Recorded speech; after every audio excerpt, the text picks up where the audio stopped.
It's no secret, there are some main features of real combat in boxing style.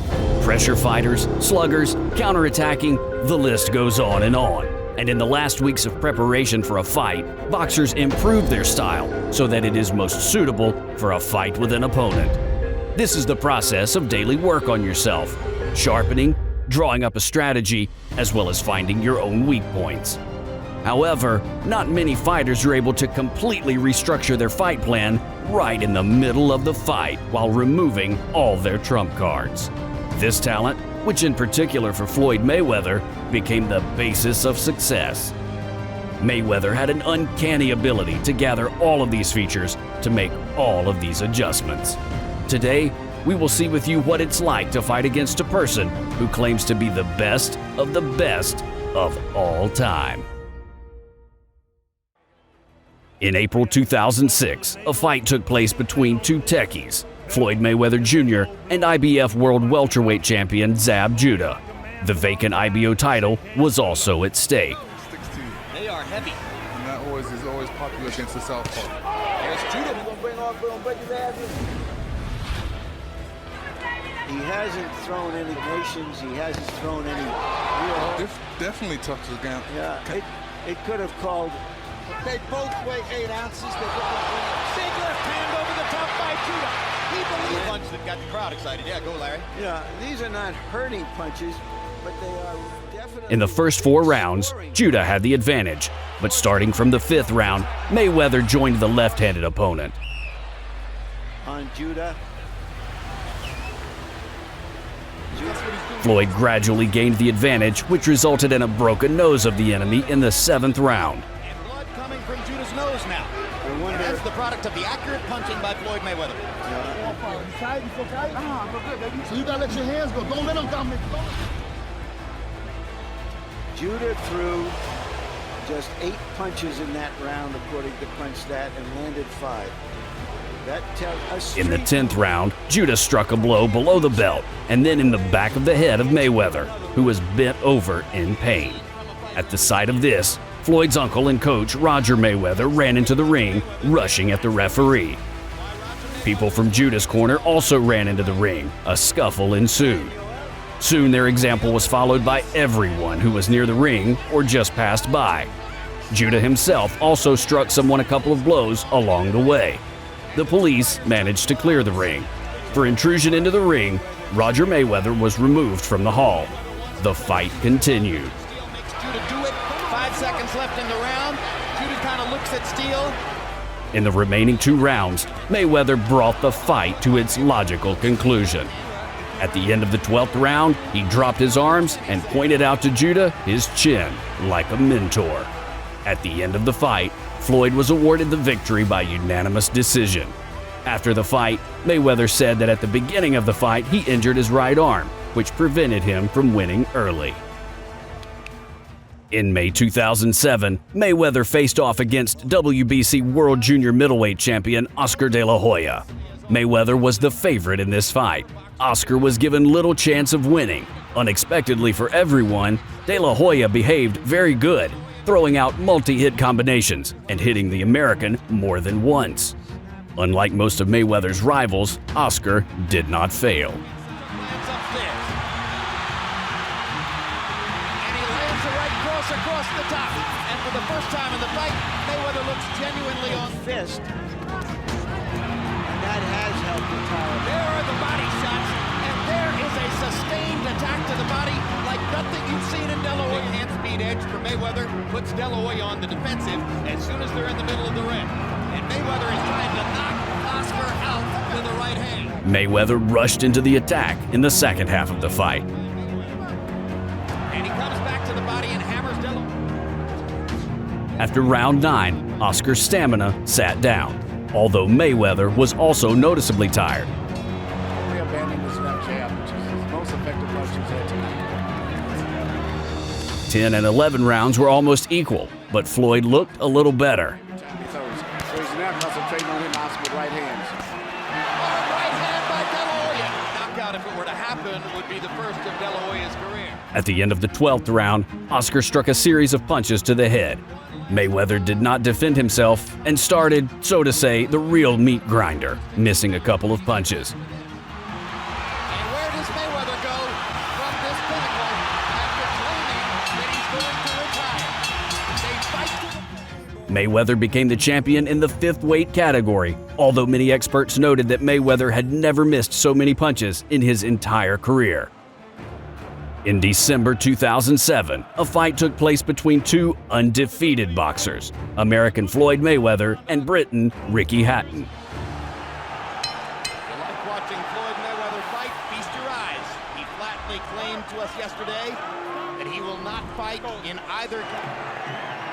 So far, Mayweather is doing a very good job of keeping Hatton in no man's land. The first rounds were played in an equal fight.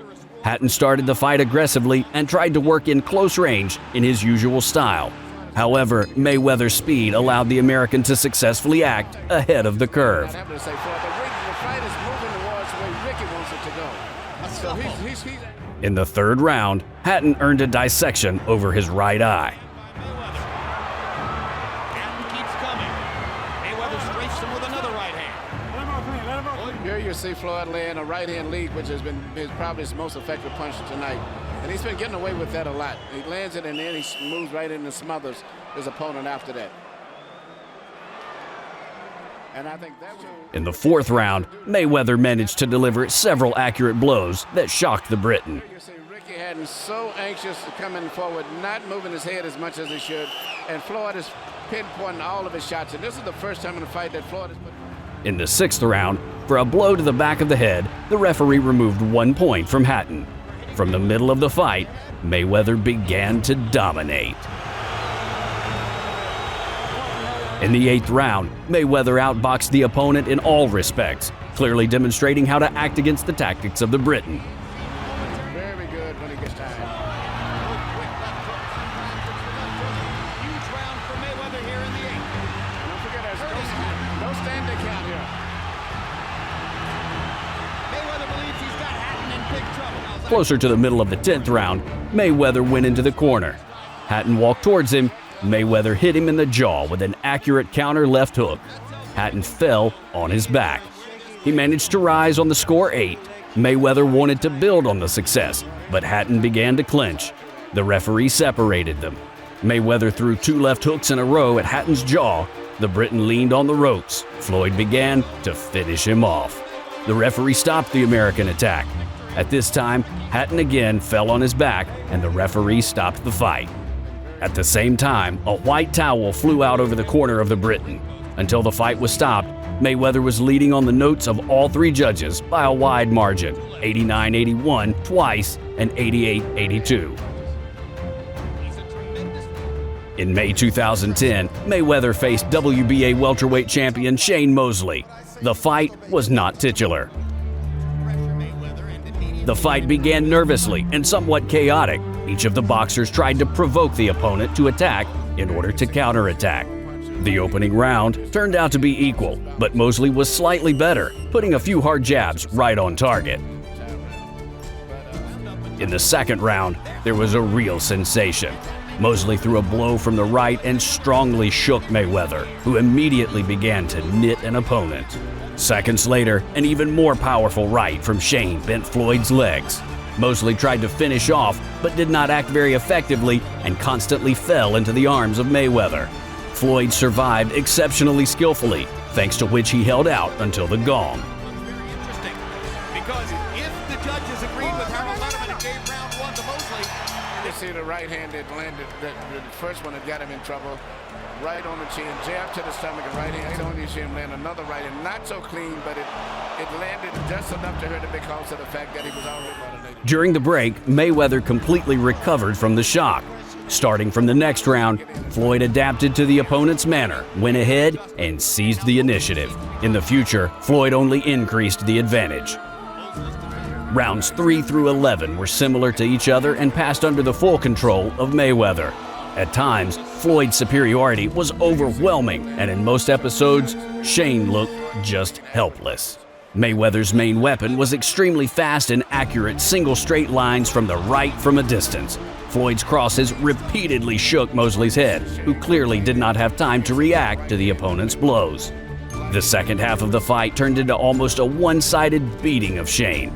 Mayweather's well-thought-out, surgically accurate blows ruined all attempts of the enemy to prepare an effective attack in the bud. However, Floyd still lacked the power to seriously beat Mosley at least once. However, throughout the fight, Shane's head was gaining tonnage. Here he comes back with another right hand. Shane doesn't have any defense in his reflexes. In the second half of the 12th round, Mosley made a last-resort spurt in an attempt to knock out his opponent. But Mayweather managed not only to avoid desperate blows from his counterpart, but also to win the final 3 minutes, although not with such a devastating advantage as the previous 9 rounds. Thus, all of Shane's successes remained in the first 2 rounds, which was reflected in the judges' notes. All 3 judges recorded a great advantage of the still undefeated Floyd Mayweather, 119-109 twice and 118-110. Floyd. Money.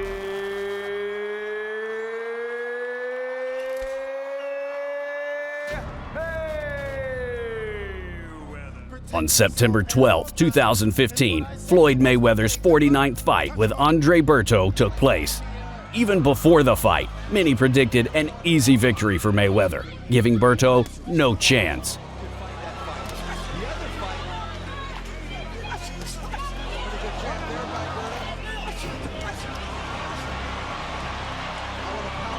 And so it happened. Mayweather seized the advantage from the very beginning and did not miss it until the final bell.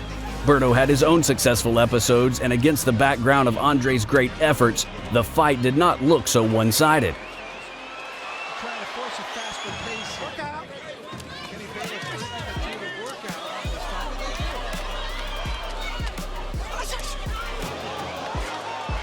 Quick exchange there. Able to get Berto on the rope. Berto in the show. Don't push, don't push. In the 12th round, after a successful attack, Floyd was able to shake Berto, but failed to finish him off.